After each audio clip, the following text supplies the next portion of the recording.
A B testing ये क्यों important है? ए बी टेस्टिंग इसलिए इंपॉर्टेंट है, समटाइम्स देखें जब जो ऑनलाइन का पोटेंशियल है ना कि उसकी कोई जोग्राफिकल लिमिटेशन नहीं है। हाउ डू यू नो कि जो बाइंग एक्सपीरियंस या जो यूज़र एक्सपीरियंस जो मेट्रोपॉलिटन में चलता है क्या वो आपका आउटस्कर्ट्स पे चलेगा? इसकी मैं एक एग्जांपल देता हूँ।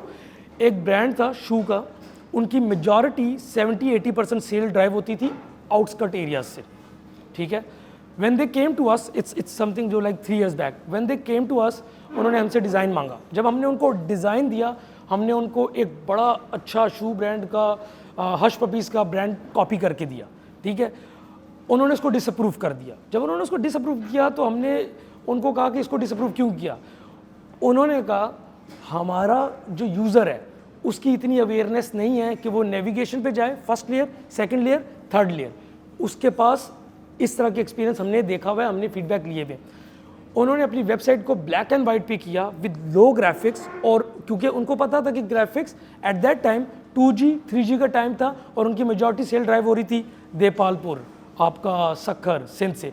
दे न्यू दिस थिंग कि वो इमेजेस लोड ही नहीं हो रही, वो इमेजेस रेंडर ही नहीं होनी, so that website will not be a website या प्रोडक्ट जो सर्व कर सके उस एरिया को। सो ऑनेस्टली स्पीकिंग उन्होंने ब्लैक एंड वाइट और उन्होंने मेन्यू को अपने सेंटर लाइन करके इस तरह किया, और जो उनके पिछले चैलेंजेस थे और जो उनका कन्वर्जन रेट 0.2 0.3 में था, विद इन 3 to 4 months और भी चीज़ें और भी एलिमेंट्स मैटर करते हैं, उन्होंने 1-1.5% कर दिया। They have like one of the top notch sale in Pakistan right now.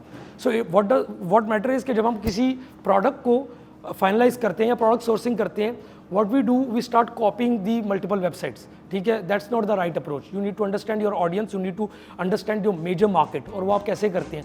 जब A/B टेस्टिंग के थ्रू।